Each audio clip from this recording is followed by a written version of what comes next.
हम जो है बेसिकली, मैं आपको ये बता रहा था उसमें कि हम जो है इस वक्त जो रिजल्ट्स हमने निकाले थे उस बेसिस पे हमने कहा था कि ब्लू लाइन बेहतर होगी ना। हमने कहा था हाँ ब्लू लाइन के रिजल्ट सही होंगे, यानी ये बेस्ट फिट लाइन होगी। तो एक कॉस्ट फंक्शन का फॉर्मूला हमने ड्राइव कर लिया कि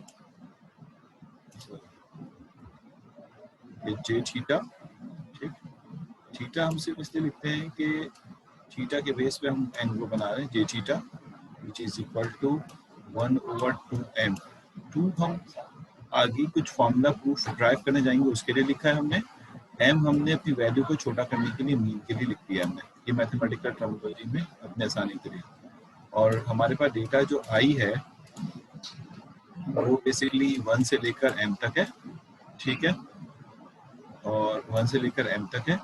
और हमने कहा कि हमारा रिजल्ट जो है वो h थीटा, यानी हमारा हाइपोथेसिस भी थीटा पे होगा, लेकिन इसके अंदर जो पॉइंट्स होंगे वो x होंगे और -5, ठीक। और ये बेसिकली स्क्वायर इसलिए लगाया है ताकि नेगेटिव एचेस हो जाए, और यहाँ पर हम इसको बेसिकली आई कह देते हैं, बल्कि नहीं इसको नहीं कहते हैं, एक्स को कहते हैं, यानी आईएथ वाला डेटा फिर इसके अगला वाला डेटा, और इसी तरह वाई के ऊपर भी हम आई लगा देते हैं ताकि पोजीशंस बयान हो सके किस डेटा की बात हो रही है। ये जो रिजल्ट है, मैंने आपको लास्ट क्लास में भी कहा था कि ये जो रिजल्ट है ये बेसिकली एक कॉस्ट फंक्शन को रिप्रेजेंट करता है, ये कहलाता है कॉस्ट फंक्शन। मशीन लर्निंग में ये वर्ड बहुत कॉमन है, हम बेसिकली कॉस्ट फंक्शन जो है वो इस्तेमाल करते हैं ताकि हम अपने रिजल्ट्स को सही तरीके से रिलेट कर सकें। तो ये है कॉस्ट फंक्शन। आप यहाँ देख रहे होंगे कि ये कॉस्ट फंक्शन का आपको किस टाइप का रिजल्ट चाहिए, आपको कॉस्ट फंक्शन का मिनिमम रिजल्ट चाहिए, ऐसा रिजल्ट जो ये यहाँ से प्रोड्यूस करे वो मिनिमम हो, सबों में से मिनिमम रिजल्ट हो, ये समझ में आती बात। तो ये हमारे पास एक कॉस्ट फंक्शन का फॉर्मूला है जो हमारे रिजल्ट को, अब इसमें 3-4 इशू हैं जो मैं अभी आपको थोड़ी देर पहले बताना चाह रहा था। उसमें से पहला इशू ये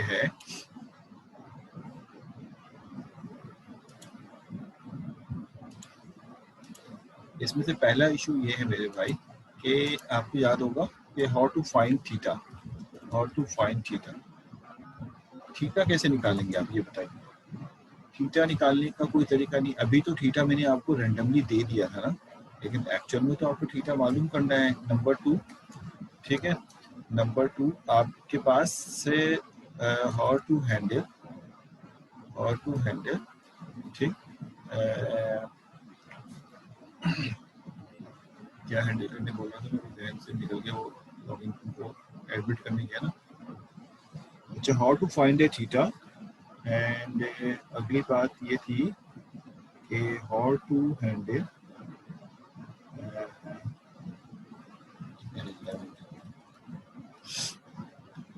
अच्छा पहला सवाल तो यह है कि आपका थीटा क्या होगा, और शायद तुमने से कोई जवाब दे रहा है, किस एरर इसको फाइनल कंसिडर करेंगे। हाँ ठीक है, how to decide the best hypothesis, thank you.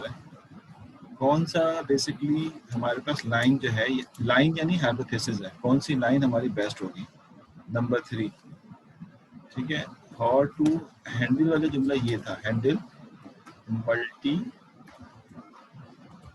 Dimensional data, जो कि होता ही मल्टी डायमेंशनल। तो ये 3 चीज़ों का जवाब हमें, और मजीद भी होंगे लेकिन ये जो मैं अपनी तरफ से लिख दिया, इनके जवाब हमें चाहिए कि आप थीटा कैसे निकालेंगे, हाइपोथेसिस। इसका मतलब ये हुआ कि अगर हमारे पास, समझने की कोशिश करना भाई, अगर सिंगल वेरिएबल में है, यानी इस तरह की लाइन बनी हुई है जो कि हम सिर्फ शो करने के लिए करते हैं, तो आप बासानी हाइपोथेसिस लिख लेते हैं कि H theta of X which is equal to, क्या लिखा था आपने, थीटा नॉट, ठीक है, एंड प्लस, और उसके बाद आपने लिखा थीटा 1 ऑफ एक्स, ठीक। लेकिन अगर वेरिएबल्स बढ़ जाते हैं तो आप आसानी उसको भी आगे इस तरह से एक्सटेंड कर सकते हैं कि थीटा नॉट ऑफ एक्स, क्योंकि अब वेरिएबल भी अगर ज्यादा होंगे, मिसाल के तौर पर तीसरा वेरिएबल भी आ गया, तो आप एक को x1 कहेंगे और एक को क्या कहेंगे, x2 कहेंगे, और ये जो है ये क्या हो जाएगा, ये y हो जाएगा। यानी दो वेरिएबल्स के बेसिस पे आपने इसको वर्किंग शुरू कर दी इसकी। तो आप यहाँ पे अकॉर्डिंगली इसको इसी तरह से बढ़ाएंगे कि थीटा नॉट, ठीक, प्लस थीटा 1 ऑफ x, अब x नहीं होगा, theta 1 of x1 and theta 2 of x2। मेरी बात समझ आ रही? और अगर आगे कोई और डायमेंशन बढ़ती है तो plus theta 3 of x3 and so on. ये लीनियर कॉम्बिनेशन कहलाता है बेसिकली। और theta n of xn, theta n of xn, ये बेसिकली आपके ये x है। ये बेसिकली आपके पास फार्मूला होगा अगर लीनियर रिग्रेशन लगा रहे हैं। जरूरी नहीं कि हर दफा फार्मूला आप लीनियर रिग्रेशन ही यूज करें, लेकिन लीनियर रिग्रेशन में लाइन जो है वो कुछ इस तरह बननी शुरू हो जाएगी, ये बात है। लेकिन क्योंकि हम इतनी बड़ी लाइन को हैंडल नहीं कर सकते, तो लिहाजा हम इस छोटी सी लाइन को देखते हैं जो बेसिकली इसी चीज को रिप्रेजेंट कर रहा होता है जो यहाँ पर हमारे पास एग्जिस्ट कर रहा है। तो इसमें जो क्वेश्चन नंबर 3 है उसका आंसर तो मैंने आपको दे दिया। क्वेश्चन नंबर 3 ये था कि how to handle the dimension. तो डायमेंशन के लिए बेसिकली हम क्या कर रहे होंगे कि हम अपने अकॉर्डिंगली थीटा की वैल्यूज बढ़ाते चले जाएंगे। फिर अगेन थीटा बढ़ा देंगे तो ज्यादा थीटा मालूम करना पड़ेगा आपको, how to find the theta, ज्यादा थीटा निकालना पड़ेगा। तो बिल्कुल ज्यादा थीटा निकालना पड़ेगा, वो भी हम कैलकुलेट करेंगे। How to decide the hypothesis will stop, ये दो चीजें अब हम करने जा रहे हैं। उसके बाद फिर हमारा ये काम खत्म हो जाएगा और कोड में आपको पढ़ा चुका हूँ, तो फिर लीनियर रिग्रेशन हमारा कंप्लीट हो जाएगा। तो ये थोड़ा सा इन डेप्थ भी जाके देख लिया हमने इसको कि बेसिकली लीनियर रिग्रेशन जो है वो किस तरह काम करता है। तो इसके एक इशू सॉल्व हो गया, ये बोलूँ से अब 2 इशू सॉल्व करने जा रहे हैं, जहन में रख लेना 2 इशू, कि how to find theta and how to decide, ये 2 आएगा, how to decide the best hypothesis, आपका बेस्ट हाइपोथेसिस कौन सा हो। ठीक हो गया? तो आइए ये भी देख लेते हैं। देखिए होता क्या है कि थीटा कैसे निकलेगा और बेस्ट हाइपोथेसिस दोनों एक ही जैसे, एक ही फॉर्मूले से हम दोनों को हैंडल कर लेंगे। अच्छा जी, ये रिमूव कर देता हूँ मैं। देखिए इसके अंदर आपको ये पता होना चाहिए कि हम इस थीटा को कैसे कैलकुलेट कर रहे होंगे या थीटा को कैसे कैलकुलेट करेंगे। अब मैं आपको एक बहुत इंपॉर्टेंट बात डायग्राम से समझाने की कोशिश करता हूँ। एक तो ये लोग आ रहे होते हैं ना, मुझे बार बार एडमिट करने में बड़ी तकलीफ होती है, इग्नोर करना।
अच्छा सॉरी, मैं वॉइस बंद किए बैठा था, बोला जा रहा हूँ।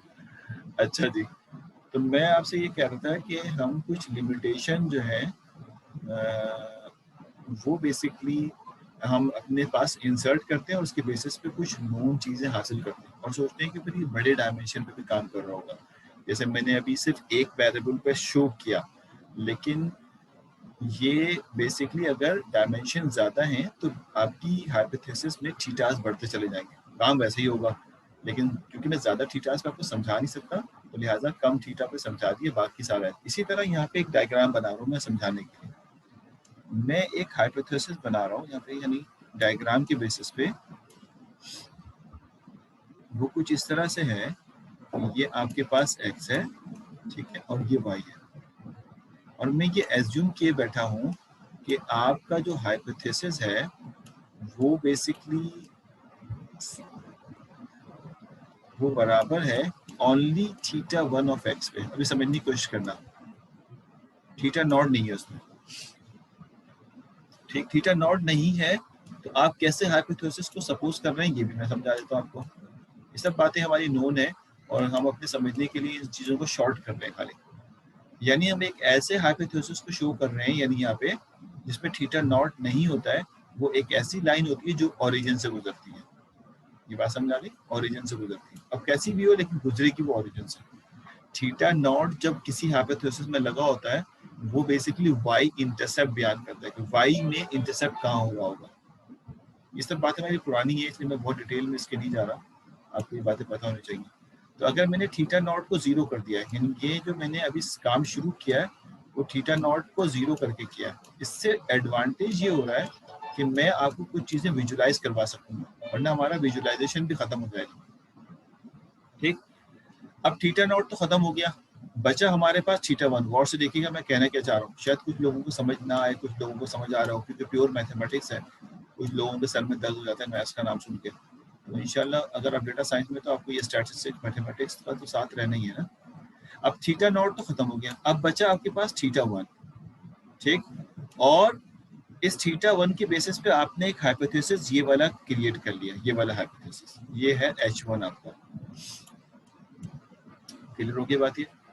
अब आपने जब ये हाइपोथेसिस क्रिएट किया है, तो इसका एक जे फंक्शन भी कैलकुलेट हुआ होगा। मेरी बात समझ आ रही है? इसका एक जे फंक्शन भी कैलकुलेट होगा। तो मैं यहाँ पे आपके लिए आसानी के लिए यूँ लिखता हूँ कि आपने एक स्पेसिफिक थीटा 1 सपोज किया, जिसकी बदौलत आपने जे फंक्शन जो है वो कैलकुलेट कर लिया। छोड़ दें, अभी 1 नहीं है, अभी थीटा है। तो आपने स्पेसिफिक थीटा सपोज किया और उसके बेसिस पे आपने जे वैल्यू कैलकुलेट की। तो आपने कहा कि भाई मेरा थीटा 1 जो है, मैंने अपनी मर्जी से, गौर से सुनिएगा, अपनी मर्जी से 1 सपोज कर लिया अपने, अभी मैं ये, तो उस बेसिस पे आपकी कोई वैल्यू J1 कैलकुलेट होके आ गई होगी। J1 कैलकुलेट करना इसलिए थोड़ी देर पहले मैंने सिखा दिया, अब आपका और भी आसान हो गया। अगर मैंने थीटा 1 की वैल्यू अगर मैंने 0 सपोज करी है, तो उस बेसिस पे मेरे पास J0 कैलकुलेट होके आ गया होगा, ठीक है। अगर मैंने थीटा 1 की वैल्यू मिसाल के तौर पे 1.5 सपोज की है, तो मेरे पास ये 2 है बेसिकली, सॉरी थीटा 1 ही है, सॉरी थीटा 1 की अगली वैल्यू है। तो इस बेसिस पे मेरे पास अगला जे जो है वो कैलकुलेट, ये J1 ही है, नॉट नहीं लगाना चाहिए, अगला जे जो है मेरे पास कैलकुलेट होके आ गया होगा। ये इस तरह से यहाँ पे जे कैलकुलेट होके आ रहा है, इस तरह से आप चलते रहेंगे।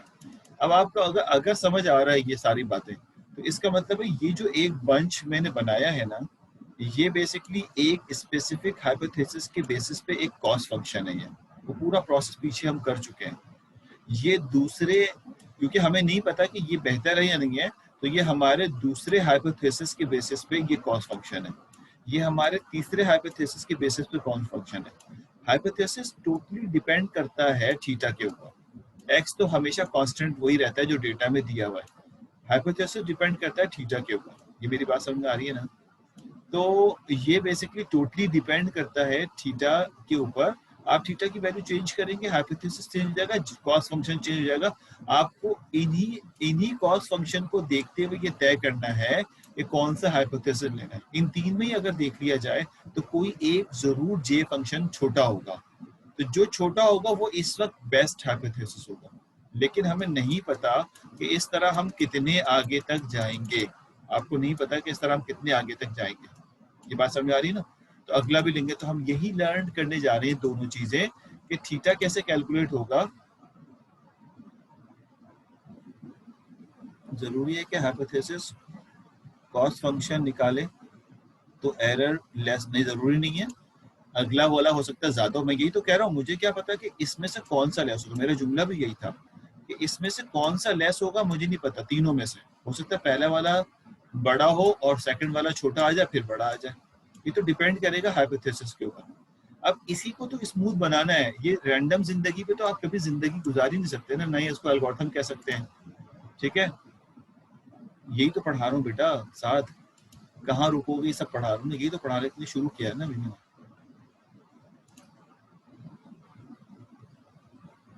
ये सभी चीजें तो बताने जा रहा हूँ कि दो चीजें एक साथ बता रहा हूँ कि थीटा कैसे सेलेक्ट होगा और कॉस फंक्शन कैसे रुकेगा, यानी हम कब रुकेंगे, कौन सा बेहतर होगा। ठीक है ना। अच्छा जी, अब मैं आपको, और आप ये सवाल जरूर पूछ सकते हैं दोबारा कि सर थीटा नॉट को जीरो क्यों किया। तो मैंने आपसे कहा ना थीटा नॉट को जीरो क्यों, इसलिए कि कुछ चीज विजुलाइज करना चाहता हूँ मैं। थीटा नॉट अगर जीरो नहीं करता तो विजुलाइज नहीं कर सकता था। ये वाली जो डायग्राम आपको मैंने अभी बनाई है, ये हमारी सिंपल डायग्राम है। इसमें हम डिफरेंट डिफरेंट हाइपोथेसिस, यानी मिसाल के तौर पे मैं एज्यूम कर लेता हूँ कि ये H1 जो है ना, H1 गौर सुनना, ये H1, ये H1 का सेट है मिसाल के तौर पे, ये सेट H1 के लिए। ये वाला सेट जो है ये किसी दूसरी लाइन के लिए, हम इसको ब्लू कर लेते हैं, यानी एक और लाइन होगी लेकिन वो भी अभी हमारे लिए इसी से गुजर रही होगी। ये H2 के लिए, ये H2 लाइन का। इसका मतलब ये हुआ कि ये वाला जो सेट है ये H2 का, यानी H2 के लिए मेरा थीटा मैंने जीरो सपोज किया था और एक कॉस फंक्शन क्रिएट होके आ गया। और ये वाला सेट जो है ये तीसरी लाइन के लिए, मिसाल के तौर पे तो ग्रीन से कर लेते हैं कि ये भी यहाँ से होगा और ये है, ये H3 है। लेकिन मुझे इस वक्त नहीं पता इन तीनों में बेहतर कौन सा है। जब मैंने इनके कॉस फंक्शन निकाले तो मुझे पता चल गया कि बेहतर कौन सा। अभी मैंने किसी को बेहतर कहा नहीं। इस तरह मैं हाइपोथेसिस निकालता रहूंगा और ये चलता रहेगा। मैं क्या करूंगा कि यहाँ पर एक और ग्राफ बनाऊंगा, ये समझाने के लिए बना रहा हूँ, जो बेसिकली थीटा 1 और कॉस फंक्शन के दरमियान बनेगा। इसीलिए मैंने थीटा नॉट को जीरो कर दिया था, वरना ग्राफ बन ही नहीं सकता। 3 डायमेंशनल ग्राफ होता कैसे बनाते। तो मैं एक और ग्राफ बनाऊंगा जो थीटा 1 और जे के दरमियान बनेगा। मेरी बात समझ आ रही है। और ये जो ग्राफ होगा, इंटरेस्टिंग बात बता रहा हूँ मैं आपको, ये जो ग्राफ होगा मिसाल के तौर पर थीटा आपने 1 लिया, थीटा आपने 1 से कंसीडर किया, थीटा आपने 0 कंसीडर किया, थीटा आपने 1.5 कंसीडर किया। मेरी बात समझ आ रही है ना। 1.5 आपने 1 भी कंसीडर किया, 0 भी कंसीडर, इनमें कुछ जे वैल्यू आ रही होगी, यानी जे वैल्यू आप कैलकुलेट कर रहे होंगे। मेरी बात समझ आई। याद रखना कि थीटा की वैल्यू भले आपको आगे पीछे करके ले लें, कुछ भी ले लें, लेकिन थीटा और जे के दरमियान जो रिलेशनशिप आता है, बहुत इंपॉर्टेंट बात बता रहा हूँ, ये वो हमेशा एक बॉल फंक्शन होता है। बॉल फंक्शन यानी वो कुछ इस तरह का फंक्शन होता है। मेरी बात समझ आई। थीटा और जे का जो फंक्शन होता है, चल भले आप पहले 2 को कैलकुलेट कर लें, पहले 3 को कैलकुलेट कर लें, बाद में लेकिन वो बनेगा किस तरह से, वो एक बॉल फंक्शन बनेगा। इस तरह से बॉल फंक्शन बन रहा होगा। अब जरूरी नहीं है बॉल फंक्शन कहाँ पे बने, यानी मैं अभी पर जगह नहीं है, वो बॉल फंक्शन 0 पे नहीं बल्कि कहीं पे बन सकता है, लेकिन बनता वो एक बॉल फंक्शन। बॉल फंक्शन का मतलब ये हुआ, अब ये बात जो मैं बता रहा हूँ ये बात समझ आ गई सबके, या अभी कोई कंफ्यूजन है पूछ लो। थोड़ी सी जब हम सामने बैठ के ये क्लास लेते हैं ना तो अलग माहौल होता है। उसमें मैं एक्सप्रेशन देखता हूँ, स्टूडेंट से क्यूरी कर लेता हूँ, स्टूडेंट में जवाब देता है, क्योंकि थोड़ा सा मैथमेटिक्स है और काफ़ी डिफिकल्ट है। मतलब आपने शायद इस तरह से पहली दफ़ा पढ़ रहे होंगे तो आपको मुश्किल लग रहा हो। तो ये 2 ग्राफ मैंने बना लिए हैं। एक ग्राफ तो नॉर्मल आपका डेटा का ग्राफ है, उसमें लीनियर रिग्रेशन लाइन बनाई, उससे कॉस फंक्शन कैलकुलेट किया, फिर आपने थीटा और कॉस फंक्शन के दरमियान ग्राफ बनाया। और जब आप कभी थीटा और कॉस फंक्शन का ग्राफ बनाते हैं तो ये बात तय है कि वो एक बॉल बनता है। और जैसे जैसे हम इस बॉल फंक्शन के नीचे आने लगेंगे तो कॉस फंक्शन, अच्छा जी अब आप समझ गए ना सिद्दीकी साहब, तरह सिद्दीकी साहब, कैसी जबरदस्त बात है। इन मैथमेटिशियन कैसे होते हैं आप ये सोचें यार, कितनी जबरदस्त चीज हमें दे के जाते हैं, हम सोच भी नहीं सकते ऐसी बात। ये मैंने शो करने के लिए थीटा नॉट 0 करके काम किया था, बिल्कुल सही फरमाया आपने। और जहां मिनिमम होगा वहां रुक जाएंगे। Very good very good. आप सुने गौर से, मेरी बात आप सुनना, बिल्कुल सही पिक कर रहे हो तुम। बाकी लोग भी ऐसे ही पिक करें, बाकी लोग क्वेश्चन है तो पूछ लो। अभी मैंने कहा कि थीटा डिफरेंट डिफरेंट सेलेक्ट किया, और अब मुझे नहीं पता, सुनना मेरे में क्या कहने जा रहा हूँ, कि पहला थीटा मैंने क्या सेलेक्ट किया था। हो सकता है कि थीटा मैंने पहला जो है वो 3 सेलेक्ट कर लिया, इसके बेसिस पे एक जे आ जाएगा, इसके बेसिस पे एक जे कैलकुलेट हो जाएगा, ठीक है। अब अगला थीटा मैं अपनी और सुनना मैं क्या कह रहा हूं, अगला थीटा अगर मैं अपनी मर्जी से रैंडमली 1 ले लूंगा तो इससे आने वाला रिजल्ट जो है और इससे आने वाले रिजल्ट जो वो आपस में इंडिपेंडेंट हो जाएंगे। समझ आए कि इसमें जो एरर आया था उस एरर को ये नहीं जानेगा, या इसमें जो एरर आया था उस एरर को ये नहीं जानेगा। हमारी कोशिश ऐसे होगी कि जो हमारे पास पहले वाले में जो सबसे पहला हमने कैलकुलेट किया था थीटा सपोज करके, सेकंड वाला हम उसके साथ एसोसिएट कराएं और एरर को कम करने की कोशिश करें।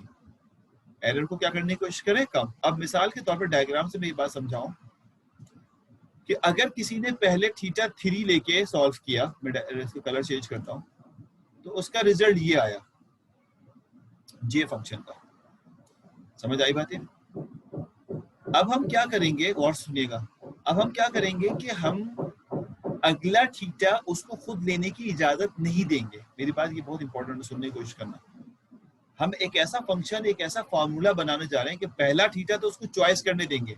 मिसाल के उसने पहला थीटा 3 चॉइस कर लिया, उसको चॉइस करने दिया हमने, लेकिन अगला थीटा क्या लेना है वो हम उसको चॉइस पे नहीं छोड़ेंगे कि तुम 1 ले लो, 2 ले लो, 3 ले लो, बल्कि हम एक ऐसा फॉर्मूला डेवलप करेंगे कि अगला थीटा वो अगर उसने 3 लिया है और राइट साइड पे है, यानी बॉल का मिनिमम ये है, बॉल के अगर राइट साइड पे है तो अगला थीटा वो डेफिनेटली छोटा लेगा अगर वो बॉल के राइट साइड पे।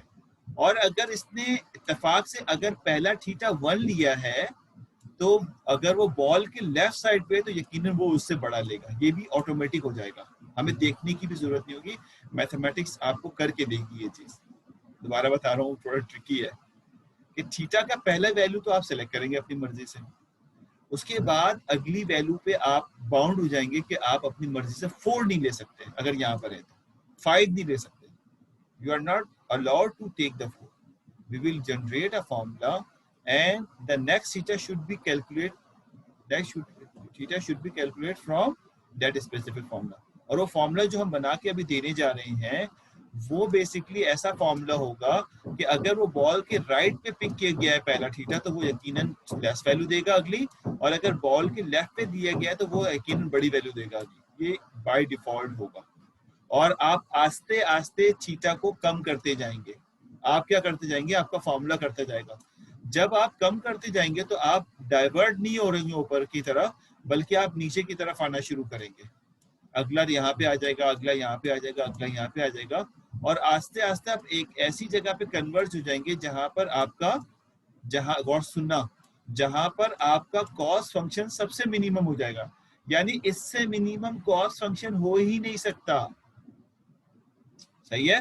ये वो जगह होगी जहां पे लाइन आपकी पैरेलल टू एक्स एक्सिस होगी। कॉस फंक्शन की वैल्यू, यानी कॉस फंक्शन जो है वो बेसिकली 0 वैल्यू स्लोप की प्रोड्यूस कर रहा है। जब यहाँ, अब सुनिए गौर से मैं क्या बोल रहा हूँ, जब यहाँ पहुंच जाओगे ना तो अगर फिर भी आपकी ख्वाहिश होगी कि मजीद कैलकुलेट करूं तो आपको ये कभी भी यहाँ से उठा के यहाँ लेके नहीं जाएगा आपका फॉर्मूला। इतना बेहतरीन फॉर्मूला भी हम पढ़ने जा रहे हैं। आप यहाँ पे रहोगे तो वो इस जगह पे हल्का हल्का ऑसिलेट करता रहेगा, बस थोड़ा सा आगे थोड़ा सा पीछे रहेगा, ऑसिलेट करता रहेगा, कभी भी आपको उठा के यहाँ नहीं फेंकेगा, नहीं उठा के यहाँ फेंकेगा। तो this is the basically way to finding the stopping criteria of your hypothesis. कौन सा हाइपोथेसिस? अब आपने कहा कोई सा भी पहला ले लो, बड़ा इंटरेस्टिंग है, कोई सा भी पहला ले लो, ग्रीन ले लो, रेड ले लो, ब्लू, कोई भी ले लो, उससे जे कैलकुलेट होगा तो वो इन्हीं में कहीं पे होगा ना। जब इसमें होगा तो वो या तो लेफ्ट पे होगा या राइट पे होगा। जब आपके पास, आपने पहला थीटा कोई भी ले लिया, आपने कहा जे कैलकुलेट होगा, अब अगला थीटा लेने की इजाजत आपको नहीं है। अगला थीटा हम खुद कैलकुलेट नहीं करेंगे बल्कि फॉर्मूला कैलकुलेट, वो फॉर्मूला एक नया होगा। कॉस फंक्शन अलग फॉर्मूला है, वो फॉर्मूला अलग है। मेरी पहली कॉन्सेप्ट क्लियर करो, फिर फॉर्मूला जब दूंगा मैं, कॉन्सेप्ट भी क्लियर नहीं होता फॉर्मूला क्या दूंगा मैं, ठीक है? तो अब आप कहेंगे कि हाँ हमारा फॉर्मूला डिफरेंट होगा, जो बेसिकली अगले थीटा को निकालने के लिए होगा, ठीक है? अगला थीटा के अंदर अगला उस फॉर्मूले में 2 प्रॉपर्टी होगी। एक प्रॉपर्टी होगी कि वो अगला थीटा निकालेगा और दूसरी प्रॉपर्टी ये होगी कि ऐसा थीटा निकालेगा कि अगर वो बॉल फंक्शन के राइट पे है तो थीटा कम आएगा, और अगर बॉल फंक्शन के लेफ्ट पे है तो थीटा ज्यादा आएगा। ये उस फॉर्मूले की प्रॉपर्टी में शामिल होगा। इंटरेस्टिंग बात है भाई, क्या मैथमेटिशियन लोग हैं। तो ये इसके अंदर शामिल होगा। मैं सवाल देख लूँ, आपके सवाल आए हुए जी। मोस्ट ऑप्टिमाइज वैल्यू आ जाएगी यार। साथ तो तला तुम्हें तो पहले से पता है ना, तुम मेरे एडमिशन पढ़ चुके होगे, ठीक है, माशाल्लाह, अच्छी बात है। नहीं पढ़ा भी है तो बहुत अच्छी बात है, नहीं पढ़ा तभी। मगर ये कैसे पता लगेगा कि पहले बॉल के, ये आपको पता लगने की जरूरत भी नहीं है वलीद, ये बात फार्मूले को पता चलेगी, फार्मूले के अंदर ये बात डिटेक्ट होगी। हमने तो डायग्राम से समझा है खाली, मैं फार्मूला लिखूंगा तो आपको समझ थोड़ी आएगा, वो तो मैथमेटिक्स होगी। अभी मैंने आपको डायग्राम से समझाया, और अब ये बताने जा रहा हूँ कि साइंटिस्ट ने हमारे लिए ऐसा फार्मूला ढूंढ के हमें दे दिया है कि अगर वो बॉल के आगे होगा तो वो ऑटोमेटिकली अगली वैल्यू लेस ला रहा होगा, और अगर वो बॉल के लेफ्ट पे होगा तो वो ऑटोमेटिकली अगली वैल्यू ग्रेटर ला रहा होगा। अब सवाल यहाँ पे ये है कि वो फार्मूला क्या है। अब दो ऑप्शंस होते हैं, या तो वो फार्मूला भी प्रूफ कर दूं मैं आपके लिए, ठीक है, और एक ये कि मैं इसे फार्मूला लिख दूं। दोनों ऑप्शन यहाँ पे वैलिड है, मैं इसको प्रूव भी कर सकता हूँ और मैं इसको वैलिडेशन भी कर। टाइम देख लेते हैं और हम कर, क्योंकि मैं सारा मशीन लर्निंग ऐसे नहीं पढ़ा सकता आपको, आप यकीन करें। फिर मैं आपको डेटा साइंस नहीं पढ़ा सकूंगा। अगर सारा मशीन लर्निंग ऐसा पढ़ाऊंगा तो फिर मैं डेटा साइंस नहीं पढ़ा सकूंगा। मेरी समझ आ रही बात है? आपको पता कैसे चलेगा? आपको थोड़ी बॉल फंक्शन दिया जाता है। देखो सोचने की बात है ना, थोड़ा सा सोचो। तुम्हें ये सब डायग्राम थोड़ी दी जाती है रवा, तुम्हें तो डेटा दिया जाता है, तुम्हारे पास तो डेटा होता है। समझ आई बात है? इस डेटा में तुम्हें कैसे पता चलेगा कि मिनिमम वैल्यू कौन सी है? तुम्हारे पास सवाए डेटा की कुछ भी नहीं है। अब तुम उस डेटा को लेके, क्योंकि अब तुम उस डेटा को लेके बेसिकली बेस्ट लाइन बना रहे हो। तो अब सुनना गार्ड से, अगर क्लियर नहीं है तो। पहला स्टेप क्या होता है? डेटा लिया, डेटा लेके आपने हाइपोथेसिस से एक हाइपोथेसिस बना लिया। डायरेक्ट बॉल पे नहीं आ सकते, एक हाइपोथेसिस, पहला हाइपोथेसिस बना लिया। हाइपोथेसिस बनाने के लिए थीटा एज्यूम कर लिया, चलो पहला थीटा एज्यूम कर लिया। समझ आ गए थे? पहले थीटा की वजह से एक हाइपोथेसिस बन गया, उस हाइपोथेसिस की वजह से एक जे कैलकुलेट हो गया। ये बात है? फिर बता रहा हूं, दोबारा सुन लो सारे स्टूडेंट। आपको डेटा दिया हुआ है, कुछ और नहीं दिया हुआ। आपने अपने डेटा की वजह से हाइपोथेसिस बनाया। अगर ये 4 डायमेंशनल डेटा है तो आपने थीटा 1, थीटा 2, थीटा 3 तक चलेगा, theta naught, theta 1, theta 2, theta 3 तक चलेगा। समझ आ गई? थीटा, और उसके बाद अगर 4 डायमेंशनल डेटा होगा तो चारों थीटा की वैल्यू आपने अपनी मर्जी से सपोज करनी होगी। सारे काम साइमल्टेनियसली होंगे। अभी तो हमने एक थीटा रखा हुआ ना, आसानी से ताकि शो हो जाए। अगर मैं एक थीटा नहीं रखता तो शो भी नहीं कर सकता था मैं इसको। चारों थीटा की वैल्यू आप रेंडमली सपोज करोगे। अगर चार है, अभी तो हमारे पे एक ही है, तो आपने सपोज किया, हाइपोथेसिस बनाया और जे वैल्यू कैलकुलेट कर ली। रवा समझ आ रहा है? आपने पहला थीटा लिया, ये सब फॉर्मूले में हो रहा होगा, आपको कुछ भी नजर नहीं आता है, सब एब्स्ट्रैक्ट हो रहा होता है। आपको डेटा लिया, आपने लाइन प्रिडिक्ट की, उससे जे वैल्यू कैलकुलेट की पहली। जो जे वैल्यू होगी वो, या अब आपको बॉल फंक्शन थोड़ी नजर आ रहा है, वो बॉल फंक्शन ये भी पता नहीं चल रहा कि ये ज्यादा है या कम है, बॉल फंक्शन के राइट पे होगी या बॉल फंक्शन के लेफ्ट पे होगी। अगला थीटा जब कैलकुलेट होगा हमारे फॉर्मूले में ऑटोमेटिकली, ये हम शो कर सकते हैं, ये बॉल फंक्शन ड्रॉ कर सकते हैं, ये सारे काम कर सकते हैं पाइथन से कि भाई मेरा बॉल फंक्शन कैसा बना था, जो मैंने अभी सवाल सॉल्व किया उसका बॉल फंक्शन। तो वो अगला थीटा हमें कैलकुलेट करके खुद देगा, और उसके बेसिस पे जे फंक्शन भी हमें खुद कैलकुलेट करके देगा। ये सारे काम वो खुद कर रहा होगा, हमारा काम सिर्फ डेटा प्रोवाइड करना है और बस। इनिशियली थीटा भी देना नहीं होता, हम अपने एल्गोरिथम को अगर रन करें। लेकिन जो कोर प्रोग्रामर हैं वो थीटा सेलेक्ट करते हैं, जे कैलकुलेट करते हैं, फिर देखते हैं राइट और लेफ्ट है, उस बेसिस पे सारा काम ये कर रहे हैं। समझ आ गई बात? ये अब जरा क्वेश्चन दोबारा देख लूँ, बहुत सारे क्वेश्चन आ गए। गला मेरा सूख गया। हाँ यार, आवाज़ में थोड़ा सा अचानक, हालांकि सुबह अच्छी चल रही थी डिवाइस हमारी, अचानक से डिवाइस को पता नहीं क्या हुआ, अभी डिस्कनेक्ट भी हो गया था। योर वॉइस इज ब्रेकिंग, बहुत कट रही है सर, वॉइस ब्रेक हो रही है सर, आवाज़ बहुत कट रही है। अच्छा मुझे 1 मिनट दो, मैं डिवाइस को अपने पास लेके आता हूँ, जरा दूर रखी हुई डिवाइस, 2 मिनट देना, मैं डिवाइस लेके आता हूँ, ठीक है? अच्छा यहाँ तक बात तो क्लियर हो गई ना तुम लोग के, मतलब जो बात समझा रहा हूँ? वो समझ में तो आ गया ना। तो अब सब मसला ये है कि जो सारी डायग्राम मैंने बनाई है, आवाज थोड़ी बेहतर हुई?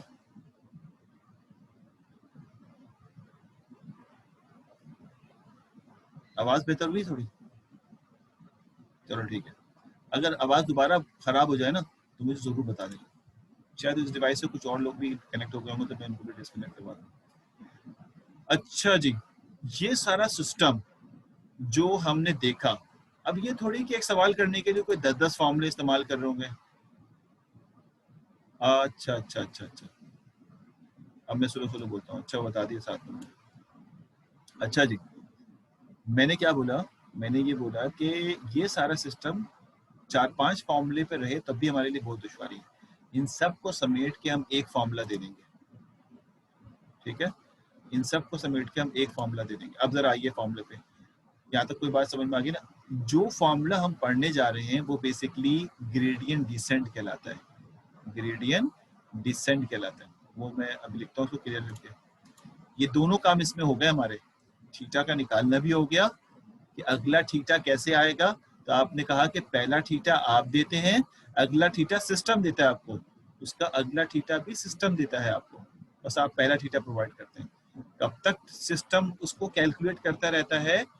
उस बॉल फंक्शन में, जब तक वो बॉटम पे ना आ जाए। क्या बेहतरीन सिस्टम बन गया ये हमारा, सही है। तो दोनों चीजें आपकी कैलकुलेटेड हो गई। तो अब आप ये कहते हैं कि इस अचीवमेंट को हासिल करने के लिए जो मेथडोलॉजी है वो है ग्रेडियंट डिसेंट। ये फॉर्मूला बेसिकली हम पढ़ने जा रहे हैं। Gradient descent is a way to find the basically ball function, ठीक है? यहाँ तक बात समझ में आती है ना? थोड़ा मुश्किल तो है।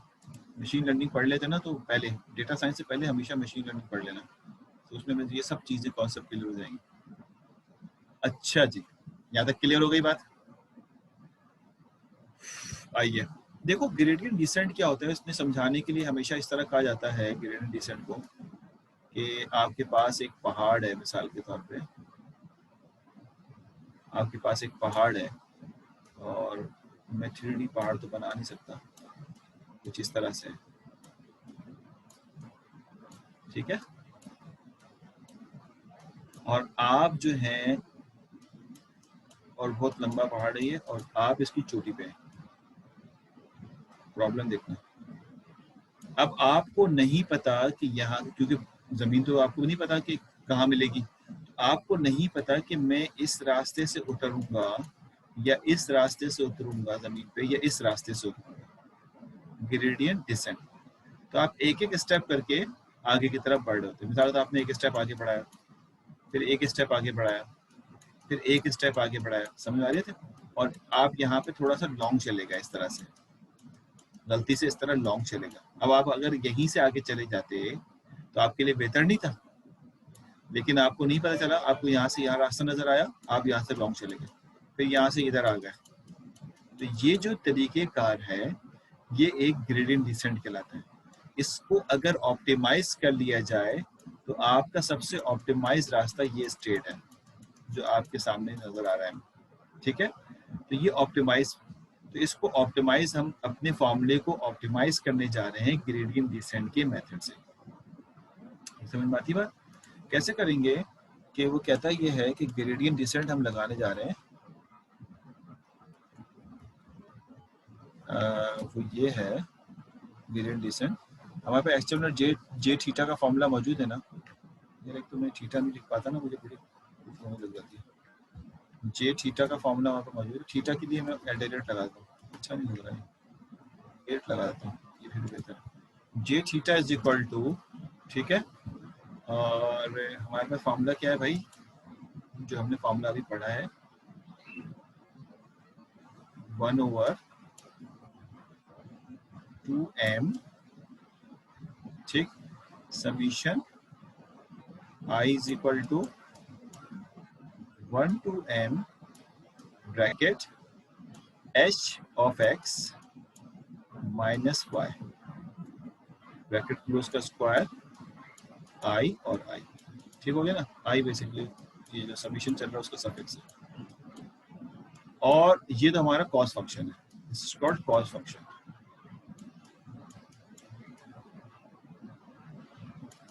ग्रेडियंट डिसेंट का जो फॉर्मूला होता है, भूल रहा हूँ मैं, स्लाइड में देख लें, दिया हुआ तो अच्छी बात है। ये तो देखो सारी स्लाइड में इसको क्लियर कर देता हूँ। स्लाइड में सब चीज़ वही जो हम अभी पढ़ के आए वो सब दिया हुआ है ना, ये देखो नजर आ रहा है। जे थीटा नॉट थीटा 1 पे आपने उसको बेसिकली मिनिमाइज करना, मैं बार बार रिवाइज नहीं कर रहा। देखो ये जो भी मैंने ग्राफ बनाया था वो यही था ना, कि आप ये चाहते हैं कि आपके पास ये एक्चुअल हाइपोथेसिस वाली डायग्राम है और ये थीटा 1 और जे थीटा वाली डायग्राम है। इसको भी मैंने अभी समझा दिया आपको। इन्होंने बताया कि देखो ये है, फिर ये वैल्यूज भी कैलकुलेट की इसने यहाँ पे कुछ, फिर आगे किया है इसने 3 डायमेंशन में भी शो करने की कोशिश की है कि इसमें अगर करेंगे तो क्या होगा। ये भी मैं इतनी मसाइल में नहीं पढ़ने जा रहा, 3 डायमेंशन वाले को समझाऊँ। ये है कि ये ग्रेडियंट डिसेंट का फॉर्मूला है जो मुझे मिस कर रहा हूँ। ग्रेडियंट डिसेंट का फॉर्मूला क्या होता है कि theta J is equal to, मैं समझाने जा रहा हूँ, क्यू लगा ले, हाँ क्यू लगा सकते हैं, very good. Theta J is equal to theta J minus alpha, ठीक है, और डावा यानी डिफरेंशिएट ऑफ डावा थीटा जे ऑफ थीटा। ये बेसिकली आपके पास ग्रेडियंट डिसेंट का फॉर्मूला है जो साइंटिस्ट ने प्रूफ करके आपको दे दिया। अब इसको समझने की कोशिश करो क्या फॉर्मूला है। यानी आप पहाड़ पे हैं और आप उतरना चाहते हैं, तो आपने कहा मेरा इनिशियल थीटा ये रहा जहां मैं खड़ा हूं। अगला रिजल्ट क्या होगा, ये रैंडम नहीं होगा, ठीक है, ये रैंडम नहीं होगा बल्कि वो इस फॉर्मूले से कैलकुलेट होगा। अब मैं जो समझाने जा रहा हूँ देखना, जो नया थीटा कैलकुलेट होने जा रहा है, ये वाला जो लेफ्ट पे थीटा है ना मेरे भाई, जो लेफ्ट पे थीटा है ये वाला, ये न्यू थीटा है जो अभी कैलकुलेट होने जा रहा है। और ये जो थीटा है ये वाला, ये ओल्ड थीटा है जो हमारा पहले मौजूद था।